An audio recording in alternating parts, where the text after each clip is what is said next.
Hello, everyone. Good afternoon. My name is Amber, and I'm going to start to tell you guys a story. But first, I want to ask you guys a question.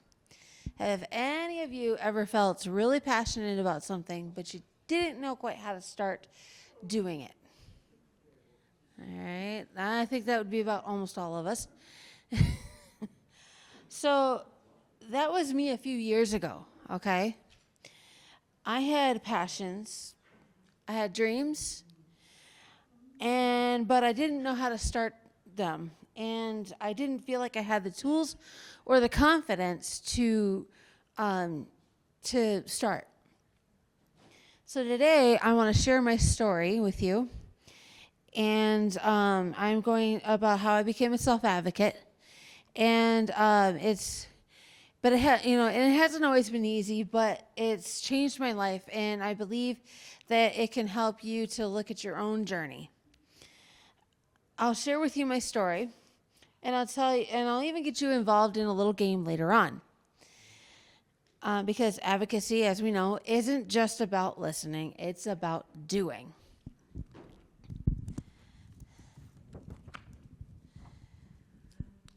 So, life before advocacy, my life felt limited. I was living with my relatives in Wisconsin. I attended ACAP, and that's where I first learned about self-determination. Those classes gave me a glimpse into what was possible, but at the time I felt stuck. There were so many barriers. I struggled with money management. I really didn't know what my rights were, and transportation was always a constant problem. And budgeting was overwhelming, and without those skills, independence felt limited, not limited, but out of reach. So I want you to think about this. Think about a time when you have wanted something so badly, but there were so many obstacles in the way. Has anyone ever felt that? Yeah. Okay. Well, that was exactly me before I became a self-advocate.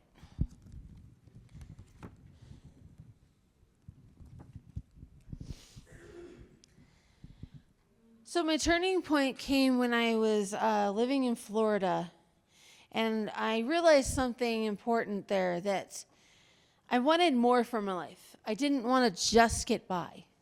I didn't want other people to make decisions for me. I wanted independence. I wanted to be in charge of my own life. When I came back to Wisconsin, I reconnected with ACAP, and I started getting involved. I found support groups and people to encourage me along the way. It wasn't easy. I had struggles.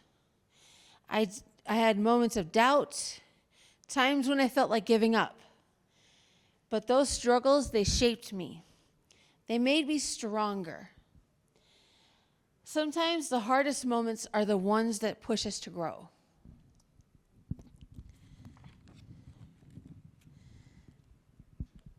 My first steps were small, but they mattered. I took advocacy classes at ACAP. I started attending budget hearings. I learned about how city, state, and federal government worked. I began to stand up for myself in small ways, by speaking up when I needed something or voicing my opinion when it wasn't comfortable. And you know what? Every time I spoke up, I felt more confident. I realized that my voice mattered. Think about it. What's one small way you've spoken up in your own life? And maybe it was even at school or at work or even with friends.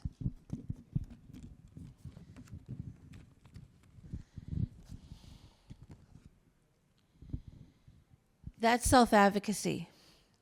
Those smaller steps lead to bigger ones. Then came the biggest step on my entire journey: joining partners in policymaking. At first, it was a struggle just to attend the meetings. And that was even just traveling, showing up. Speaking up in a new group was intimidating, but I pushed through. Through partners, I gained so much confidence, and knowledge, confidence, and new connections. I learned not only how to advocate for myself, but also how to advocate for others. It showed me that advocacy doesn't just happen alone. We need each other. We need a community.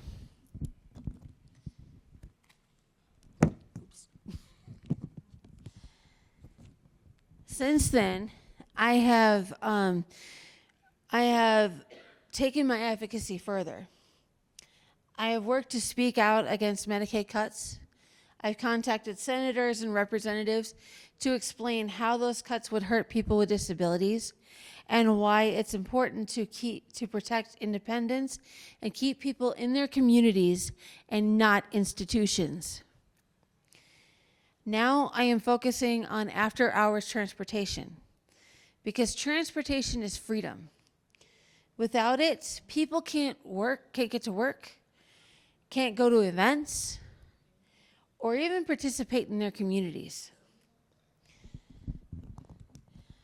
I know that there will always be more issues to fight for, because as we know, advocacy is an ongoing journey. So now it's your turn. Here's how this is going to work.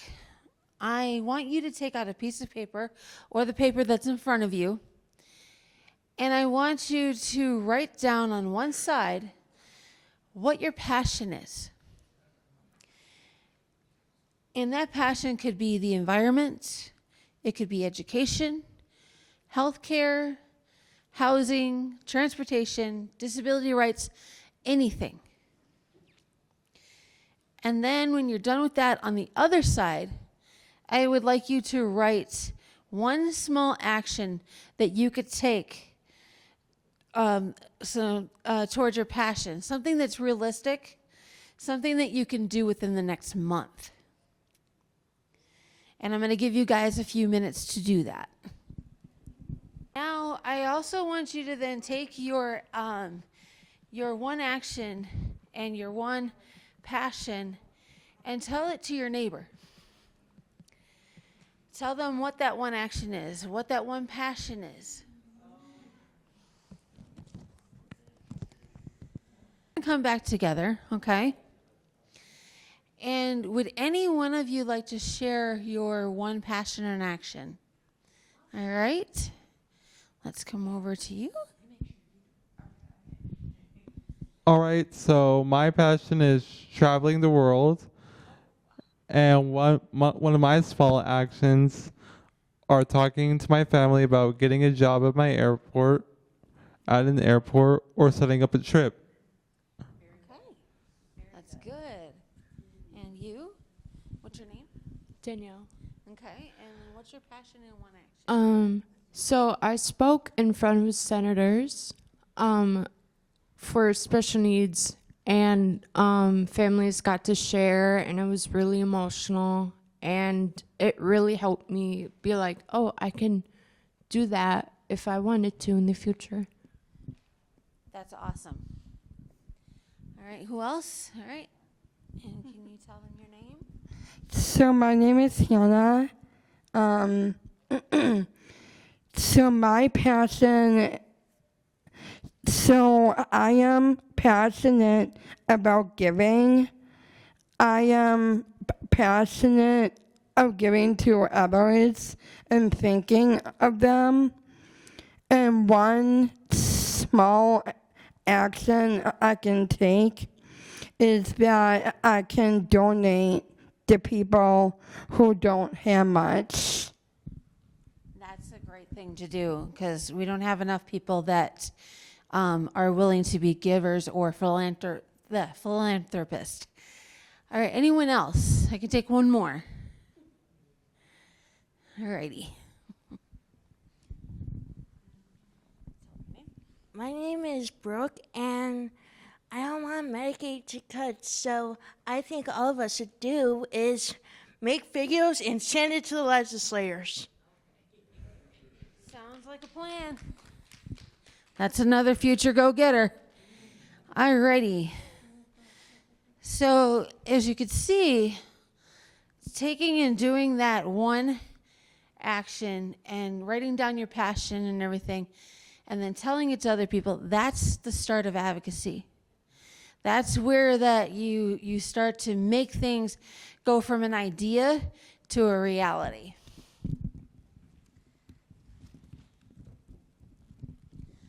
So now I'll bring this full circle for you. I started out by asking everyone if they had a passion and that they didn't know how to start doing it. That was my journey to self-advocacy. It started out the same way. I didn't have the answers. I didn't have the confidence, but I took a step, and then another, and then another. Self-advocacy isn't about being perfect or flawless. It's about showing up. It's about using your voice. It's about believing that you matter because you do. So I'll leave you with this one challenge. Take a look at your passion that you wrote down. Take a look at your one action that you chose. And take that step, because every change begins with you. And if I can do it, so can all of you. Thank you. Do you have time for Q&A? Yeah. I can also then take any questions that you guys may have for me. So, all right. What's your question? How did you feel when you spoke to senators about your self-advocacy, and how did you feel? I will tell you, I was very nervous, just like a lot of you. But what pushed me to speak to senators was one thing that we had to do in Partners in Policy was we had to get in contact with our senators and our representatives as part of our homework. So I thought, well, I got to do this, so I might as well do it well, right? So I made sure that I made a lasting impact and impression. Anyone else? So when you moved here from Florida, how did you manage that move? Like, what led you to want to be here? Well, I don't necessarily live in Florida. My family was considering moving there, and I was going to move with them. But then I realized that there's not as much support out there for me.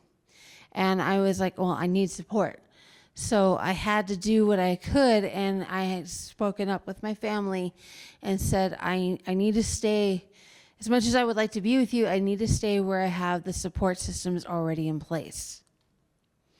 Anyone else? Andrew? How would somebody who would like to get involved with Partner in Policy kind of start? That is a great question. Also having a motivator like my friend here, Patty Jones, to push me. But really, you just have to go onto the WBPDD's website, which is the Wisconsin Board for People with Developmental Disabilities, and they'll tell you when their applications are going to come out. And then you fill out the application, and it's literally you fill it out and you get in. So, and I will tell you, it is very life-changing. Alrighty, one more.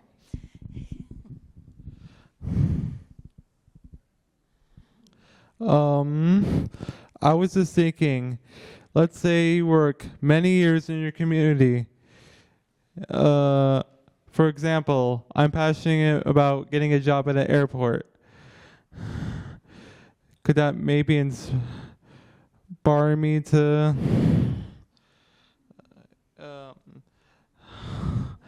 so my question is,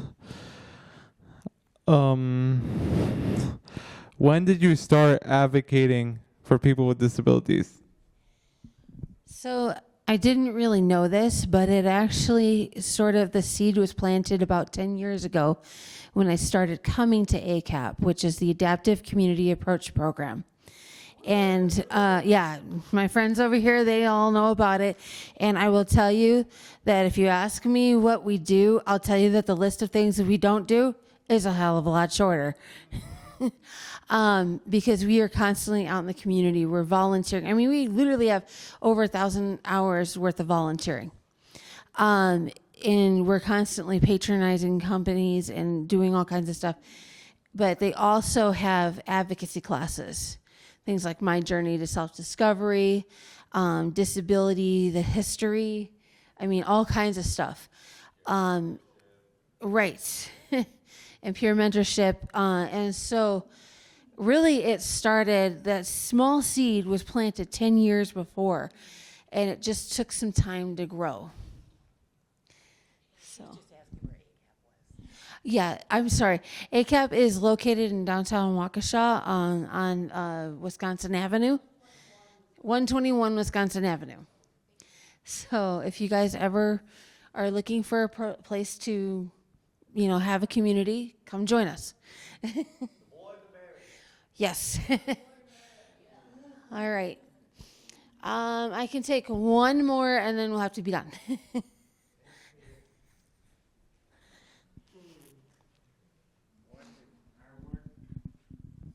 I worked at Berkston for about at least a couple years, maybe longer, and I see cars, trucks, everything. Plus I do the garbage, metal, garbage, the whole mess. And you try to keep up over there. You try to keep up and kaboom, and get some more. And I did it for so many years. And that stuff, it's a lot of work. And they accepted me in, because sometimes you don't get a high school education. They accepted me in. I tried it a couple weeks. They said I'm a legend. I said, oh, great, thanks. So I worked there quite a while. If you get in there, you'll see cars. You'll know when you get diesel trucks in. Ay, ay, ay. They stink. And everything else. So that's how I am. No comment over there, Hascamp. Okay. Yeah. All right. Well, we commend you for your work. And I want to say thank you to everyone for coming and listening to my story. I hope that it helps to inspire you to then continue your own journey in self-advocacy.